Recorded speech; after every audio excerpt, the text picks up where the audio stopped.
What it do, homies? It's your boy Dave, and I'm back today. I've been doing some orchestral studies lately, and of course, I've inevitably landed at Hans Zimmer, right? I've been looking at a couple of his documentaries and everything as he explains his creation process and how he goes from wanting to create new sounds and everything. And one of the things that he mentioned was the Dune soundtrack. Okay, so I listened to a little bit of, I think, of a couple of other songs, and I think the one was the Tibetan monk that was doing like his grunting or whatnot, and I heard that, and I was just like, okay, this must be on some different type of level. So I think we're gonna go through the Dunes soundtrack, okay, and we're gonna try to break it down. So let's go ahead, shut up, turn it up. Oh.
Okay, so very interesting way of opening it up, right? So this is called Paul's dream. Now I have no idea who Paul is, but if we just take the concept of the word dream. Now, when we think of dreams, right, it's interesting that he decides to go with the high piano, right? Because it is kind of like this air of mystery, right? Like an air of mystery. But what's really interesting in here is the vocals, right? And sometimes in dreams, especially when you wake up, right, some of that stuff is intelligible, like you can't understand what's going on, or some of us like some of us can't exactly recall, right, what the dream was about, but we know bits and pieces to try to make it make sense in our heads. So when I hear those vocals coming in, right, some of it sounds a little intelligible, right? It's kind of like coming in as whispers, and I think about a dream, and that's essentially how it works, right? You have these brief kind of recollections of what you thought it may be, but then it kind of goes back into distant bears. And eventually, if you focus enough, you can kind of make out at least a little something. Now, what Hans Zimmer did is these vocals, it almost like he kind of morphed it into what sounds like a stringed instrument, right? So let's think about a dream that we've had and that we can't make it out, but we can associate it with something that we do know. That's how those that's interesting, right? It's like we know that it's whispers, but I can't make it out. So wait a minute. Oh, now it sounds like a violin, right? Now, sometimes bad things happen in our dreams and they're uncontrollable. And sometimes they happen gradually. Sometimes we have horrible nightmares. So when we kind of hear those Brahms kind of coming in and out, we know that, that already kind of sets a tone to where we aren't necessarily dealing with a really, really happy dream, if you will. Right. The way that the beginning started off, it made it sound like it might have been pleasant, but there was a couple of little kind of sinister dips in those pianos and everything. Once the vocals started coming in, then that gave me a sense of the afterlife, right? Like he's what is that, like the outer body experience. Then the Brahms came in, not necessarily Brahms, but kind of low end strings or horns came in, giving us like trouble was abound. You know what I mean? Okay.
hold on. Before, yeah, see, this is that this is that Hans Zimmer effect right here, right? Kind of same stuff we kind of heard in his song "Time" from Inception, how it just morphs into this grandiose thing, but it started off with like the most simplest stuff. So as it's progressing, we kind of hear like those kind of those sounds, right? Now, the only thing I know about Dune is that there's sand and there's people in cloth. So I know. I haven't seen it. I haven't read the book, and I know there's like what with this one, 3 adaptations of the movies, possibly. So sounds like something is flying around, like a bug or I don't know, whatever it is. It's got very very thick wings, right? And there's a bunch of sand. The guitar or whatever that instrument is, sounds like it has Middle Eastern influence, right? And then you can combine that with this sand and kind of these wings flapping around and whatnot. The you know we got a very clear image that's painted, right? And the notes that he's playing, they're not necessarily like staccatos, right? Like short stuff. It's not dun dun dun. They're essentially drawn out like "Wah, yeah, yeah," and whenever you're watching like one of those movies where they try to audibly depict like very very hot days or somebody dying in the heat, it's generally done by sustained notes or notes that have like a fall off or a trail. It seems like you're getting like a short version of that each quarter note that's played. It almost kind of sounds like a like a, what do you call that, third? No, I can't remember. Blah, blah, blah. And not only that, but as the melody is continuing, it's transforming as well. I think at some point, some of the accent or the attack of the note is kind of left off and it's kind of just bleeding into each other. And then another note comes and then you can hear the attack on that, right? So you combine that all in once and you just kind of got like this sense of drought, like, I don't know, sense of drought, things flying around. You don't know what's going on. Something's coming. Watch out for the scorpion tail. I don't know, but things are about to get heavy.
Yeah, and then the shimmer sounds that you kind of hear, right? It's like not necessarily in front of you, but you can still hear it within like the whole entire thing. It's like, and then that made me kind of think of like the images and stuff that you would start hallucinating, right? And generally, whatever you're hallucinating about, you would think, depending on what your situation is, which I'm guessing if you're stranded out in the desert, is thirst and water. You know how when something kind of magically appears on like those kids shows, how it always appears like a and then it appears out of nowhere. We kind of hear that, but more in a more fantasy kind of aspect in this song here as well. Right before it started transitioning to this big grand climax, you can also still hear the beginning piano in there, right? Almost to kind of tell you like, hey, you're still in this dream. It's just about to get overwhelmingly more difficult. Yeah. Okay. So now I think we've arrived at the conclusion, right? Orchestrated stuff is generally composed and question answered.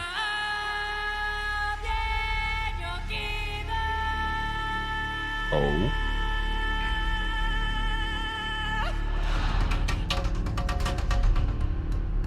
Classic Hans Zimmer drums.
Yo, the mix on them drums. The mix on them drums made it sound like he took enough low end out of it to where it almost sounds like it's coming through, like not necessarily a radio, but but the intent of making it sound like he's either drumming in something hollow or there's a bunch of drums being dropped down like a tube or whatnot, right? And the tube is like literally right there by your ear. That's an interesting choice for mixing, right? Because he kind of left room for the low end to just continue while the drums kind of came in and gave us those extra textures. As the vocals started singing, we can still, this the her singing right there, right, was the clarity of the what we couldn't understand there at the beginning, because you can still almost kind of hear that unintelligible singing in the background vocals of the lady that was singing, right? And not only that, but the way that the music was in the background, you can still kind of hear that Middle Eastern influence as well. Oh my goodness, man. I swear Hans Zimmer, I mean, we all know who he is, but I don't think we know who he is, you know what I mean? So I hope, depending on the performance of this, those of you who haven't skipped to this point, you know what I mean? Most of the people trailed off by now. But if this is something that you would like to see me do more of, I will. Okay. Otherwise, I'll just go listen to this off camera. All right. Save me a great deal of time. But I want to share my experience with you guys and let you guys know what I'm thinking when I listen to Hans Zimmer. All right. That's the end of this video. If you enjoyed the content, leave a like and subscribe. Dave's out.